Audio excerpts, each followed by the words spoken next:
কৃষ্ণ যাই পাতালপুরে পৌঁছি যাইছু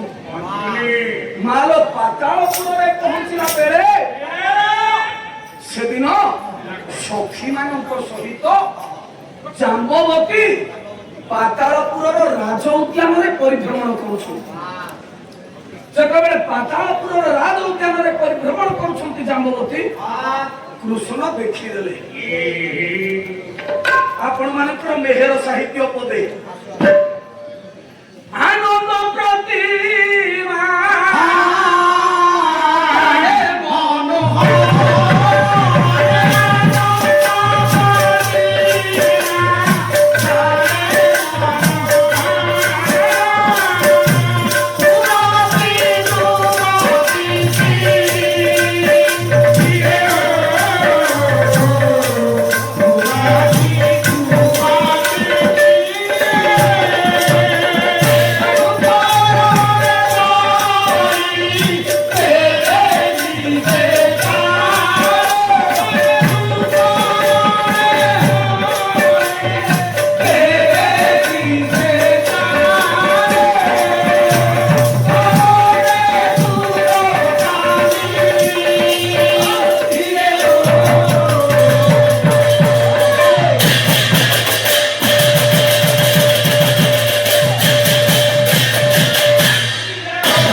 সেদিন কৃষ্ণ পৌঁছি গলে পাতালপুরে রাজ উদ্যাନରେ সখী ମାନଙ୍କ গহଣରେ ଜାମ୍ବବତୀ ବୁଲୁଛନ୍ତି। କଣ ଦେଖିଲେ? ଆନନ୍ଦ ପ୍ରତିମା ପ୍ରାୟ ମନୋହର ମୂରତି ଯୁବତୀ ତିନି ମାଲ 3 ଜଣ ଝିଅ ଏ ପାତାଳପୁରର ରାଜ ଉଦ୍ୟାନରେ ବୁଲୁଛନ୍ତି। ଏବେ ସଖୀ ମାନଙ୍କ ଗହଣରେ ରାଜଜେମା ଜାମ୍ବବତୀ ପରିଭ୍ରମଣ କରୁଛନ୍ତି। କୃଷ୍ଣ ଦେଖୁଛନ୍ତି, ବାଙ୍କା ପଦେ ଲେଖୁଛନ୍ତି। କୃଷ୍ଣ ଦେଖୁଛନ୍ତି, ବାଙ୍କା ଲେଖୁଛନ୍ତି। ଜାମ୍ବବତୀ ତେବେ କରି ହୁଏ ନାହିଁ କଳନା, ଏ କରି ହୁଏ ନାହିଁ କଳନା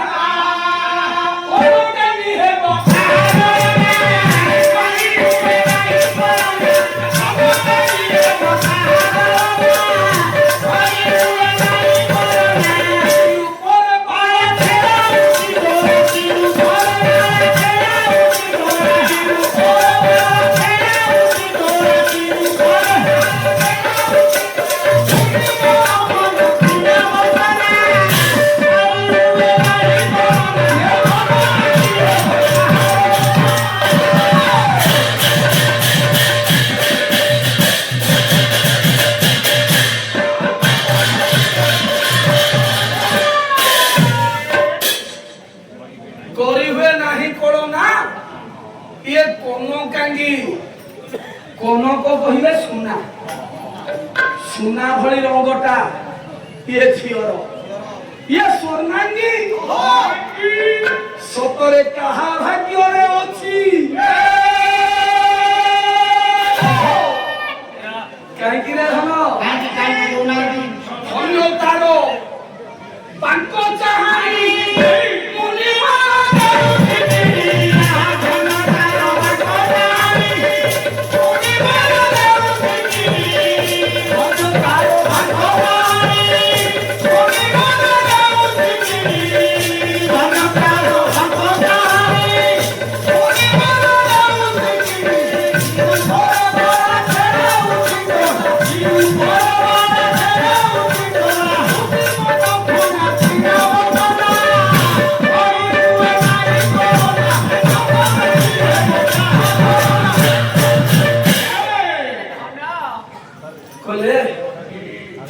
ତାର ବାଙ୍କ ଚାହାଣି ଇଏ ଯୋଉ ବଙ୍କେଇ ବଙ୍କେଇକିରି ଚାହୁଁছিল ମା, ଇଏ ନାସିକା ଫୁଲେଇ ବଡ ଚତୁରୀ ଚାହୁଁଛି ତେରା କରି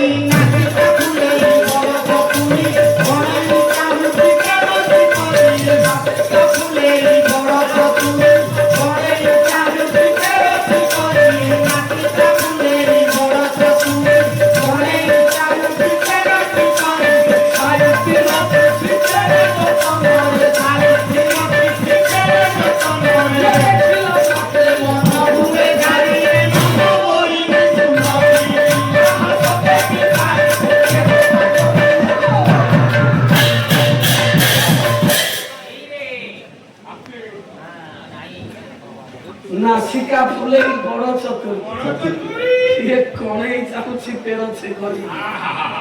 ରସିକିଆ କବିନା ବାଙ୍କା ନାଇଁ ତେବେ ଏମିତି ଭାବରେ କୃଷ୍ଣ ଆଜି ଦେଖୁଛନ୍ତି। କୃଷ୍ଣ ଯେତେବେଳେ ଦେଖୁଛନ୍ତି ମନ ମଧ୍ୟରେ ଚିନ୍ତା କରୁଛନ୍ତି ହରିନାଥଙ୍କର ପଦ ମନେ ପଡ଼ିଯାଉଛି। କଣ କହିବେ ଆଜ୍ଞା ଆବଶ୍ୟକ ପଡୁଛି ପଦଟା ଆବଶ୍ୟକ ପଡୁଛି କଣ କୃଷ୍ଣ ଭାବୁଛନ୍ତି କଣ ଭାବିଲେ ବାପା ଦକ୍ଷ ତୋ ହାତରେ ଚା ମୋ ହାତରେ ଚା କୃଷ୍ଣ ଆଜ୍ଞା ଭାବୁଛନ୍ତି ଭାବି ଭାବି ହରିନାଥ ଲେଖିଲେ ଭାବି ଭାବି ଯୋ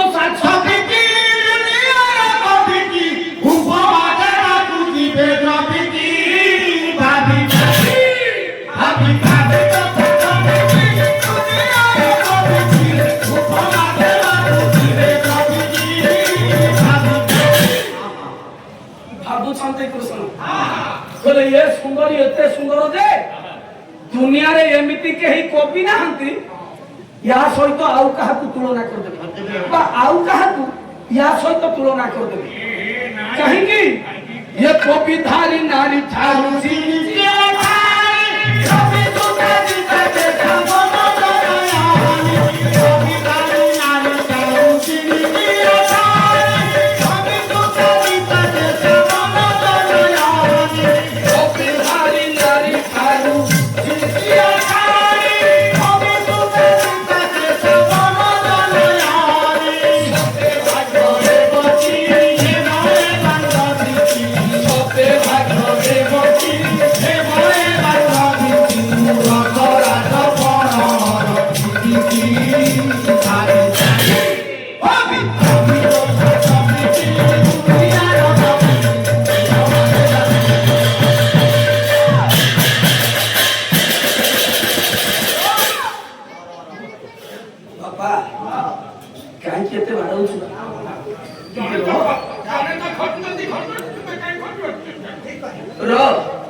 वज्र को धारण करती किए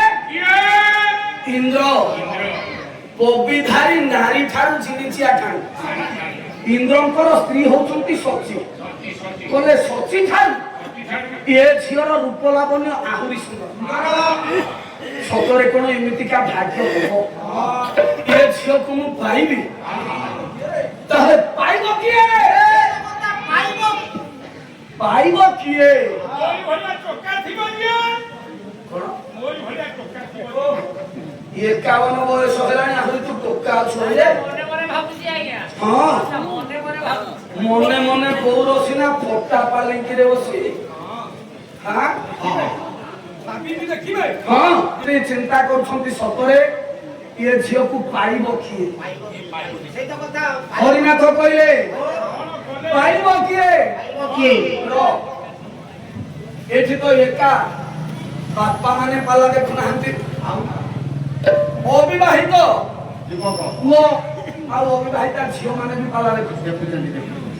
आजि काली हां ठीक कथा एठी मो सोळा होइछि सोळा भाषा हां हेइ नउची नाइ रे से वास्तव रे मो जेति की आजि काली भलो पाउछु त भलो पाउछंती जो माने भलो पाउछंती जो पुओ झियो माने हां वन साइडेड लव पाउछंती एक तरफा भलो पाइबा किबा परस्पर भलो पाउछंती परिवार रो स्वीकृति मिलुनी समस्त को पई पाला ना आज्ञा कोन केवल वयस्कों को पई पिला को पई नाही ना पिला को पई अछि मालो एठी पिला को पई जो पुओ झियो माने भलो पाउछ बापा मां स्वीकृति दउना हंती किबा जाति भेद टिके रही जाउछि से क्षेत्र रे समाज रो स्वीकृति मिलुनी केमिति स्वीकृति मिलिबो हरिनाथ गोटाय उपाय और चिंता करे अरे बढ़िया उपाय ते लिखिले सारे सेही उपायटा मोर दरकार मोर स्त्री के आगे जेते भलो पाउछि से मोर स्त्री भलो पाउनी अच्छा से भलो पाउछि का भिनी की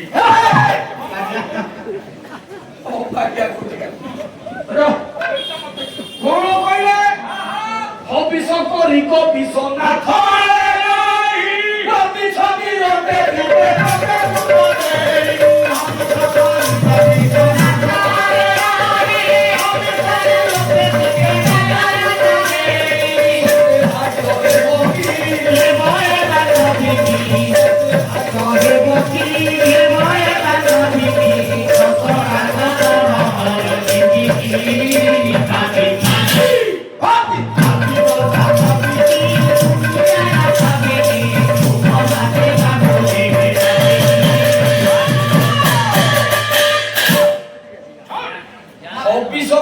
ମାନେ ମନେ ରଖ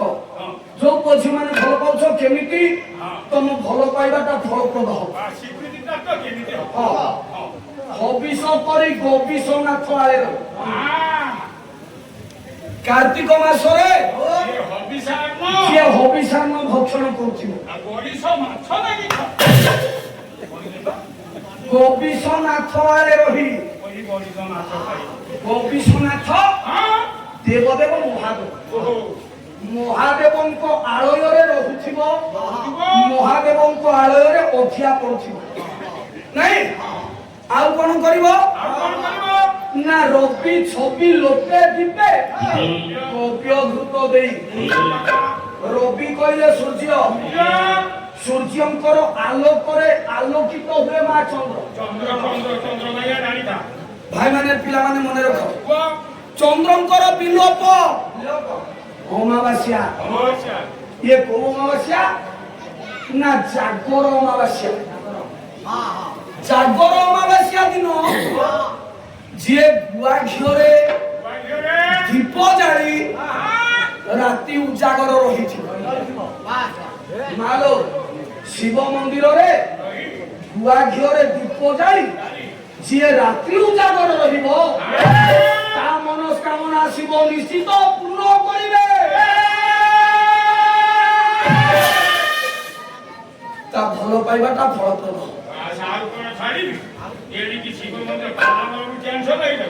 ଶିବ ମନ୍ଦିରକୁ ଯିବି ଗୁଅ ଟିକେ ନେବି କଣ ନବୁ ଗୁଅ ଟିକେ ନେବି ଘିଅ ଯିବାକୁ ପାରେ ଆଉ ସେଣେ ମନ ଦବ ମୁଆରେ ମନ ଦବ ନା ଚିନ୍ତା କରୁଛନ୍ତି କୃଷ୍ଣ ସତରେ କଣ ମୋର ଏମିତିକା ଭାଗ୍ୟ ହବ ସତରେ କଣ ଇଏ ଝିଅକୁ ମୁଁ ପାଇବି ଇଏ ରସିକିଆ କୃଷ୍ଣ ମାଲ ଘରେ ରୁକ୍ମିଣୀ ସତ୍ୟଭାମା ଅଛନ୍ତି ତାପରେ ବି ଇଏ ଆଉ ଗୋଟାଏ ଝିଅକୁ ଦେଖିକି ତା ପ୍ରତି ଲୋଭାସକ୍ତ ହେଲେ ନାଇଁ ତେବେ କୃଷ୍ଣ ପାଖକୁ ଲାଗି ଯାଉଛନ୍ତି ଯେତେବେଳେ ପାଖକୁ ଲାଗିଗଲେ ଅର୍ଥାତ ପାଖାପାଖି ହେଇଗଲେ এই ସମୟରେ ସଖୀ ମାନଙ୍କର ଦୃଷ୍ଟିଟା ପଡିଗଲା କୃଷ୍ଣଙ୍କ ଉପରେ କୃଷ୍ଣଙ୍କ ଉପରେ ଦୃଷ୍ଟି ପଡି ଯାଇଛି କଣ ସେ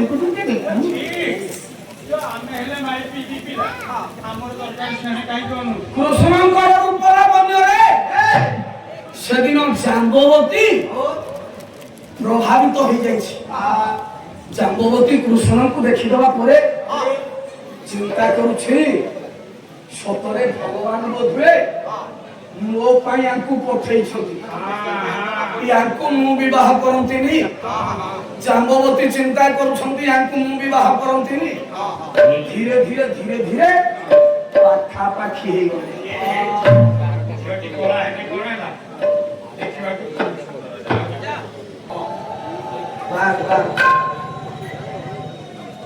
ବାହାରରେ ଆଜି ଆମ ପାଣି ସରିବ ତେବେ ଜାମ୍ବବତୀ ସଖୀ କି କହୁଛି କହିଲା ଲୋ ସଖୀ ଟିକେ ପଚାରୁතුନି ସେ କିଏ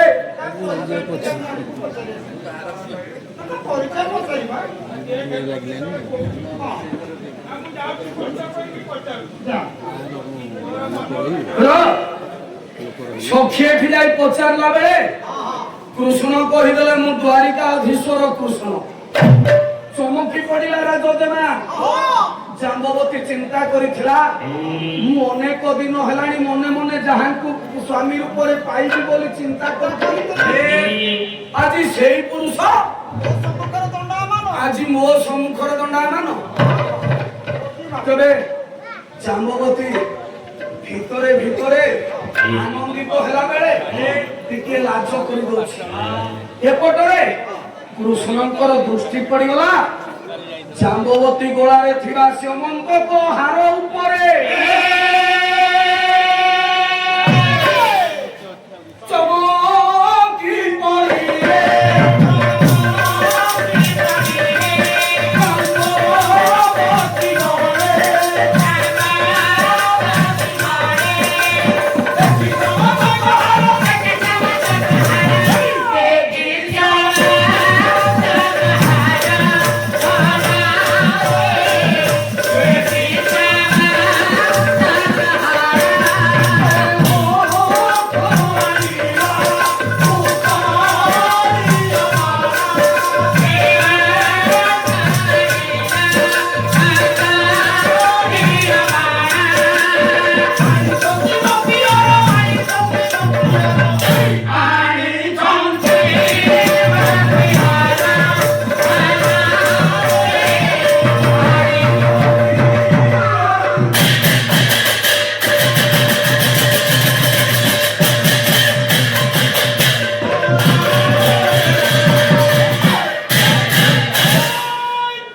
চমকি পড়িলে কৃষ্ণ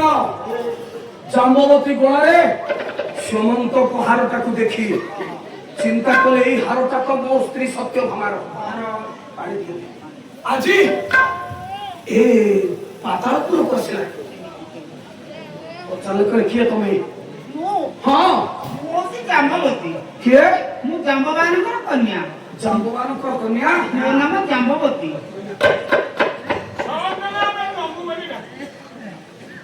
ହେ ଜାମ୍ବବତୀ, ହଁ ତମ ଗଳାରେ ଝୁଲୁଥିବା ଏ ଶ୍ୟମନ୍ତକ ହାରଟା ତମେ ମତେ ଦେଇଦିଅ। ନା ଏ ହାରଟା ମୋ ବାପା ଦେଇଛନ୍ତି। କଣ କହିଲ? ହଁ ମୋ ବାପା ଦେଇଛନ୍ତି। ଦବନି? ନା ଦବନି? ନା ଯଦି ନ ଦବ ମୁଁ ଜୋର କରି ଛଡେଇ ନେବି। କାରଣ କାରଣ এই হার পাই নিজ পত্নী নিকটରୁ মতে ধিକାର বাণୀ শুଣିବାକୁ ପଡିଛି। ଦିଅ ଦିଅ କୃଷ୍ଣ ଜାମ୍ବବତୀ ନିକଟରୁ ହାରଟାକୁ ଜୋର କରି ଛଡେଇ ନେଲେ।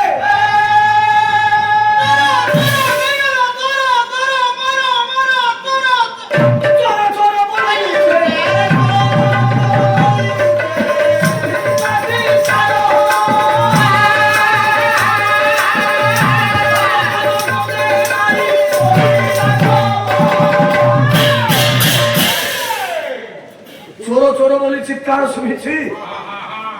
রাজ উদ্যাନରେ। এই সংবাদটা কৃষ্ণଙ୍କ ପାଖରେ ପହଞ୍ଚିଗଲା। କୃଷ୍ଣ ଇଏ ଜାମ୍ବବାନଙ୍କ ନିକଟରେ ପହଞ୍ଚିଗଲା। ଜାମ୍ବବାନ କ୍ଷିପ୍ର ଗତିରେ ଚାଲି ଆସିଲା। ଦେଖିଲା କୃଷ୍ଣଙ୍କ ହାତରେ ଅଛି ଶ୍ୟମନ୍ତକ ହାର। ଡାକିଲା କହିଲା, କିଏ? ରାଜ୍ୟ ଭିତରେ ପ୍ରବେଶ କରିଛ। ହଁ ମୁଁ କଣ ଆଉ କୋଉଠି ପ୍ରସବ କରିତେ ମିଳିଲାନି? ହଁ ମୋ ରାଜ୍ୟରେ ପ୍ରବେଶ କରିଗଲ। ଜାମ୍ବବାନ ଆଜି କ୍ରୋଧାଗ୍ନିରେ ପ୍ରଜ୍ୱଳିତ ହେଇଯାଇଛି। ଲେଖିଲେ ଇଏ ଲେଖିଲେ ଗୋଦାବରୀଶ ମହାପାତ୍ର। ବାସ୍ କାନ୍ନା କବି ଲେଖୁଛନ୍ତି। ଆରେ ରେ ବର୍ବର କର୍କର ମନନ୍ଦନ ମନକୁ ଭବେ ମନ।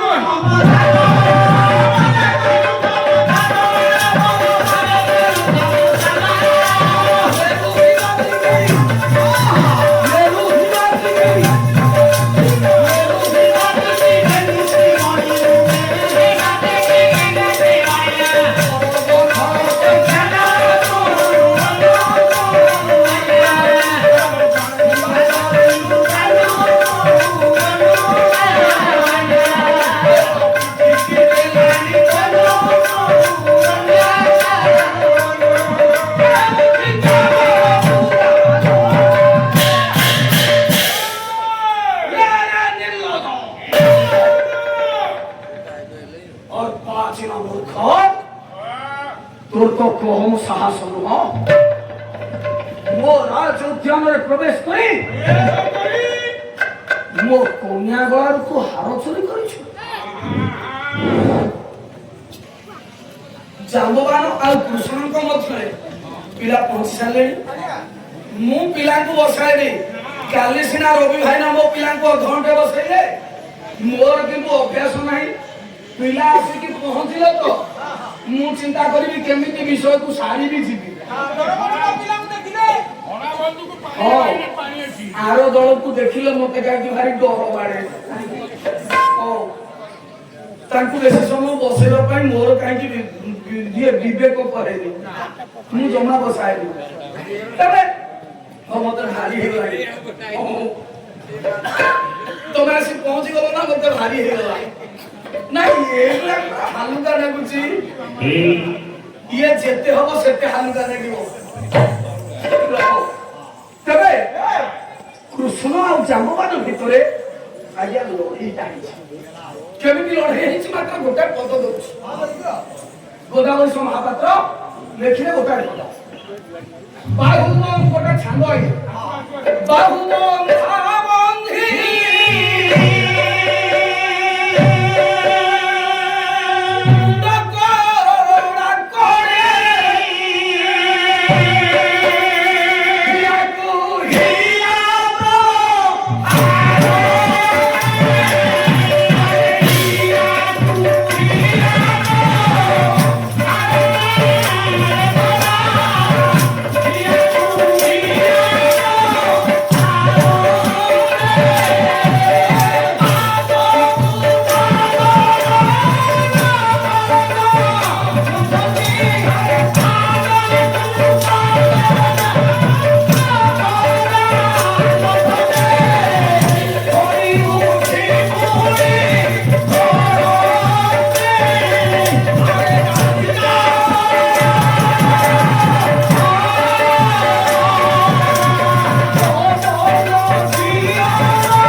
ତେବେ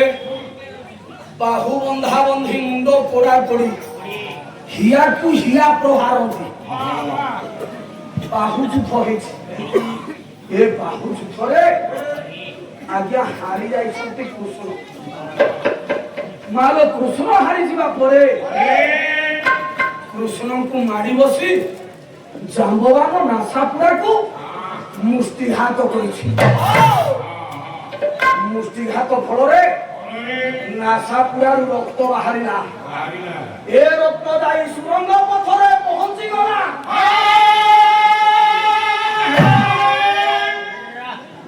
ଯେତେବେଳେ ରକ୍ତ ସୁରଙ୍ଗ ପଥରେ ପହଞ୍ଚି ଯାଇଛି ରକ୍ତ ଦର୍ଶନେ ପୁତ୍ର ପ୍ରଭୁ ଛର ଛର ଢାଳିଲେ ନୟନ ନୀର ରକ୍ତକୁ ଦେଖିବା ପରେ ବାପା ବାପା ବୋଲି ଚିତ୍କାର କରି ଭୁଲୁଣ୍ଠିତ ହେଇଯାଉଛନ୍ତି ହା ପିତା କହି ଦଉଛନ୍ତି ମାତ୍ର ଏଠି ଯେତେ କାନ୍ଦିଲେ ବାପା ତ କହି ଯାଇଛନ୍ତି ଯଦି ସୁରଙ୍ଗ ପଥରେ ରକ୍ତ ଉଛୁଳେ ତାହେଲେ ଜାଣିବ ମୋର ମୃତ୍ୟୁ ହେଇଛି ସତରେ କଣ ଆଜି ଆମ ବାପା ଚାଲିଗଲେ ବାପା ବାପା ବୋଲି ଚିତ୍କାର କରି କ୍ରନ୍ଦନ କରୁଛନ୍ତି ପୁଅ ବାବା ବାପା ବୋଲେ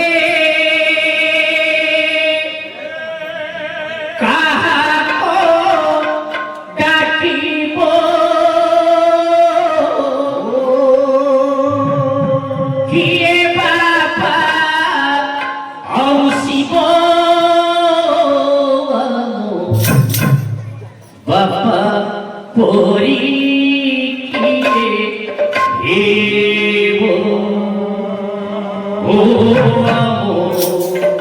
Bapa pori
संवादटा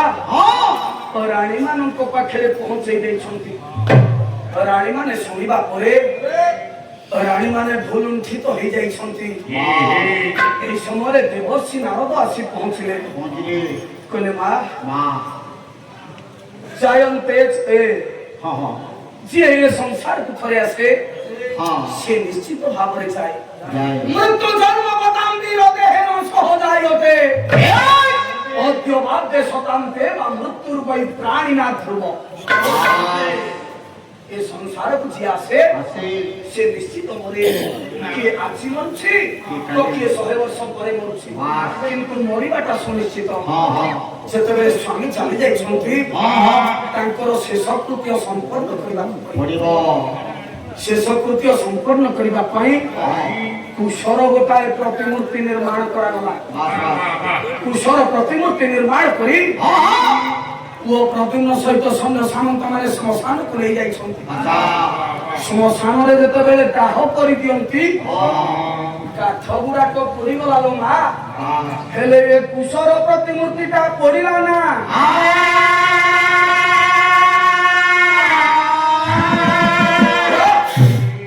देवर्षि थिले पाखेरे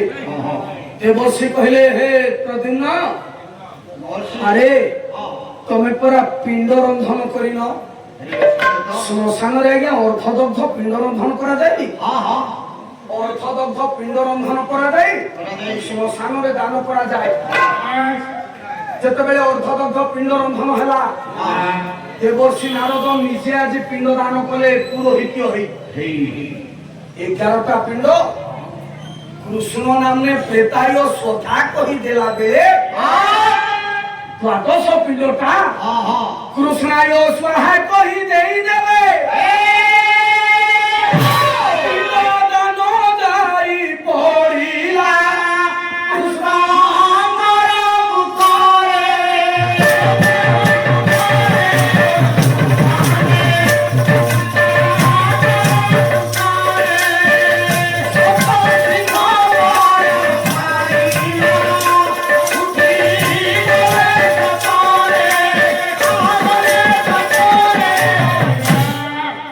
ये पिंडटा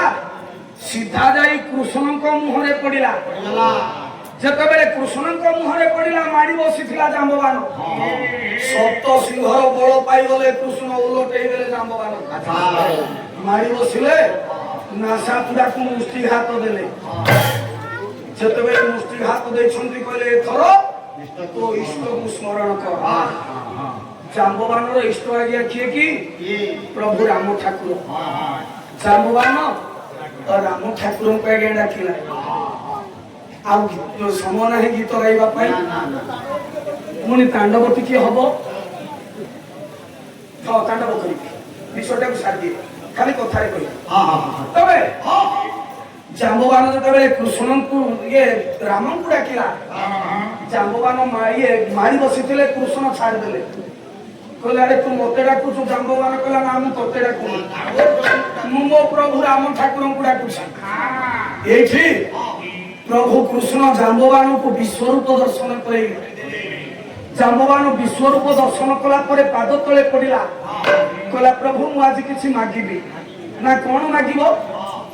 ନା ମୋ କନ୍ୟାକୁ ଆପଣ ଗ୍ରହଣ କରନ୍ତୁ ଜାମ୍ବବତୀ ସହିତ ମାଲ କୃଷ୍ଣଙ୍କର ପରିଣୟ ହେଇଯାଇଛି ଜାମ୍ବବତୀ ପରିଣୟ ହେଇଗଲା ଜାମ୍ବବତୀ ପରିଣୟ ହେଇଯିବା ପରେ ଜାମ୍ବବତୀକୁ ସାଥିରେ ଧରି କୃଷ୍ଣ ଆସି ପହଞ୍ଚିଲେ ଦ୍ୱାରିକାରେ ଏପଟରେ ରୁକ୍ମିଣୀ ଆଉ ସତ୍ୟଭାମା ହେଇଯାଇଛନ୍ତି ରାଣୀ ମାନେ ବିଧବା ହେଇଯାଇଛନ୍ତି ସଧବା ହେବେ କେମିତି ଦେବର୍ଷି କହିଲେ ଯଦି ରାଧାଙ୍କ ନିକଟରୁ ରକ୍ତ ଅଣାଯାଏ ରାଧା ନିଜର ବକ୍ଷ ଚିରି ଯଦି ରକ୍ତ ଦାନ କରନ୍ତି ଆଉ ସେଇ ରକ୍ତକୁ ଯଦି ଏ ରମଣୀ ମାନଙ୍କ ମସ୍ତକରେ ଟୀକା କରାଯାଏ ତାହେଲେ ଏମାନେ ପୁଣି ସଧବା ହେବେ କୃଷ୍ଣ ଗଲେ ଏଠି ତ ରାଧା କୃଷ୍ଣଙ୍କର ପୁଣି ଦୀର୍ଘ 48 ବର୍ଷ ପରେ ଦୀର୍ଘ 48 ବର୍ଷ ପରେ ରାଧା ଆଉ କୃଷ୍ଣଙ୍କର ପୁନର୍ମିଳନ ହେଇଛି ଭାବଟା କେମିତିଆ ଥିବ ମତେ ଆଉ ସମୟ ନାହିଁ ତେବେ ଶେଷରେ ରାଧା ବକ୍ଷ ବିଦୀର୍ଣ୍ଣ କରିଛନ୍ତି ରକ୍ତ ଝରିଲା କୃଷ୍ଣ ଚାହିଁଛନ୍ତି ରାଧାଙ୍କର ବକ୍ଷ ଦେଶକୁ ବକ୍ଷ ଦେଶରେ ନିଜର ସେଇ ପାଳୁତ ରୂପକୁ ଦେଖିଲେ କୃଷ୍ଣ କହିଲେ ଧନ୍ୟ ରାଧା ଧନ୍ୟ ତୁମର ପ୍ରେମ ରାଧାଙ୍କ ପାଦ ତଳେ ଯେ କୃଷ୍ଣ ପଡି ଯାଇଛନ୍ତି ପାଦ ତଳେ ପଡି ପ୍ରଣାମ କରି ରକ୍ତ ଆଣି ରାଣୀ ମାନଙ୍କ ମସ୍ତକରେ ଲଗେଇ ଦେଲେ ରାଣୀ ମାନେ ବିଷୟ ସରିଲା ବିଶ୍ରାମ